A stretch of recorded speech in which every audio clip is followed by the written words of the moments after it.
Hello, I'm Darren Lione with Wicked Stick Outdoors. We're fixing to go check some trail cameras on a new piece of property that I acquired back in April of last year, or this past year. I've been seeing a lot of good deer sign on it from last year, a lot of rubs and things of that nature. We saw a lot of deer up here during turkey season. One of the things I want to talk with you about was just what I normally carry whenever I do go check trail cameras. First and foremost, what I carry is I carry our cooler with either Gatorade or water in the cooler. That way we can make sure we stay hydrated. It's early July. We're hitting the highs in the 90s. The last week the humidity has been horrible. We're trying to drink 8 to 12 ounces of fluid every hour, depending on our activity level. It's not as bad as if we're hanging stands, but we still got to stay on top of it. The next thing is normally whenever y'all see me out here doing these things, even though she may not be on camera, it's my dog Bella. She's a 2-year-old black lab, and she likes to run. So she doesn't actually ride in the buggy a whole lot, only when she gets really tired. But one thing I think that's really informative and a lot of people don't pay attention to is you want to keep your dog's water out of the cooler.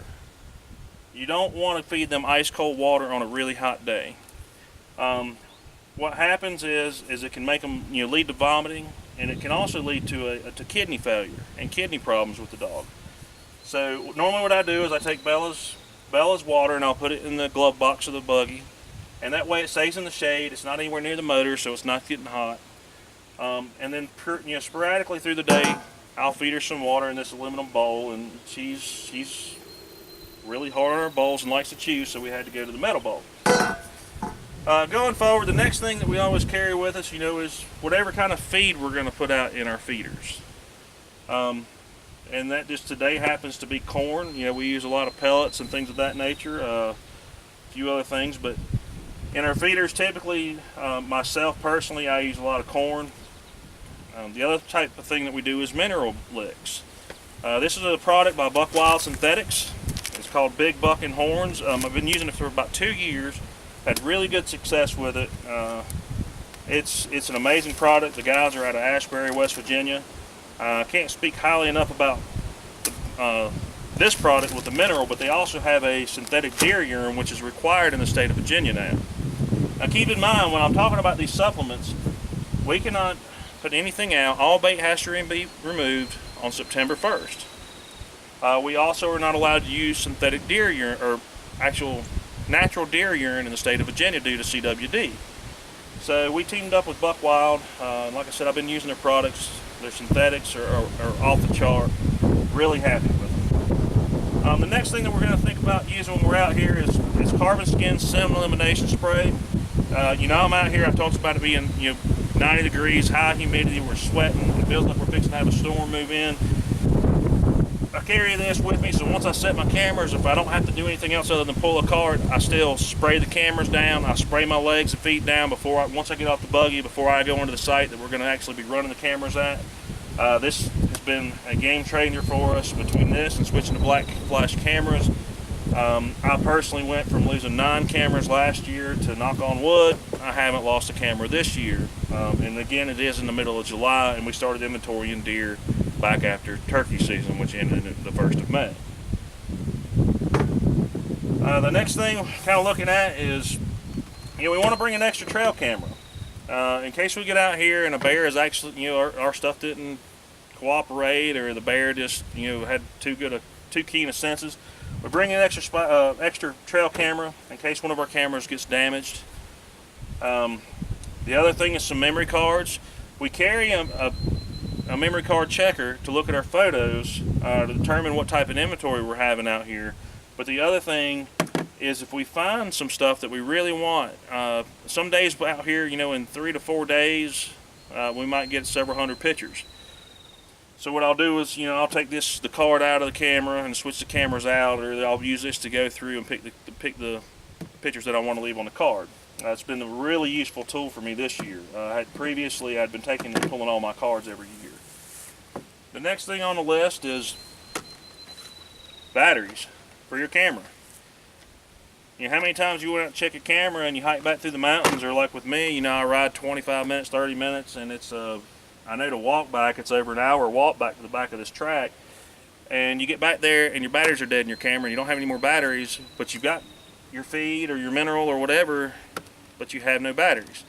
So now, not only than just going back in there once every 2 weeks or so, or once every week, or however long, depending on what type of site you're running, whether you're running a mineral versus a corn site, where the corn they're eating a little bit more of, the mineral will last longer. You're having to go in and you're having to put more scent down, and you're having to expose that area to more outside disturbance. So when you're in there, make sure you have the stuff to fix it up while you're in there. So if you need batteries, I always make sure I keep batteries under the seat of my buggy. Going forward, the next big thing, the cell phone. I'm up here working a lot of times, and I'd say 90% of the time that I'm up here, I'm by myself. So in case that I am up here operating our skid steer, building roads, or running the tractor, and I have a problem, I know that I can call somebody, and be able to reach out if there was a serious incident, injury, or anything of that nature, or a breakdown, of course, which seems to happen to me more than most people. The next thing, we're talking about scent control. I keep rubber gloves under the seat of the buggy. I always make sure I have these with me. One of the reasons is when I do mock scrapes, I wear rubber gloves. You're actually putting something out for them to put their nose up. They're not actually gobbling up food while their nose is there, but they're actually putting their nose there and smelling when you're doing this mock scrape. And like I said, we use the Buckwild pre-rut and the licking branch, and we start running those this month, and we'll run them all the way through deer season. And usually what we try to do is find either an existing scrape that we knew was active last year, or a mock scrape with 2 intersecting trails. We'll be getting more into that later on in another segment. The next thing is protection. We have a lot of rattlesnakes here in Virginia. We have a lot of black bears in Virginia. This is not to kill the black bear by any means. It's to make noise so he'll go away if he doesn't go away on my own voice. So like I said, with all this stuff, we also carry a pair of pruners. You never know what's falling in the pathways when you're going, or if you're going to set up a new camera, you might have to trim some brush out of the way. It's always useful. I can't tell you how many times I've got in the woods and forgot my pruners and really been mad at myself. And again, like I said, if you look at all this stuff, it looks like a lot, but if you just keep it in your buggy. One last thing I did forget to mention, Wasp and Hornet spray. We found a hornet's nest in the road the other day, or a wasp nest. We got stung a few times. I'm going back today to take care of them.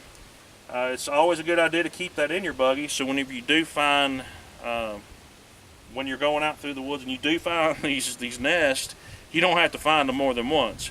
If you find them and you get stung, you let them settle down, go back, hit them with whatever brand of wasp and hornet killer that you want to, and that way you don't have to worry about that problem going forward. I hope this little bit of segment that I did today is going to help y'all going forward in your scouting efforts. And like I said, if there's anything, I'm sure there's something that I forgot, but if you use these tools and you take these, and you got to think about it as a proactive approach when you're going out here. You don't want to get out here and forget something. It's better to have it and not need it than need it and not have it. So we're going to get out here. I'm going to get Bella out of the truck, and I'm going to load all this stuff back up in the compartments, and we're going to go get out of here and check some trail cameras and see if we can't find a couple of bucks to put on the hit list.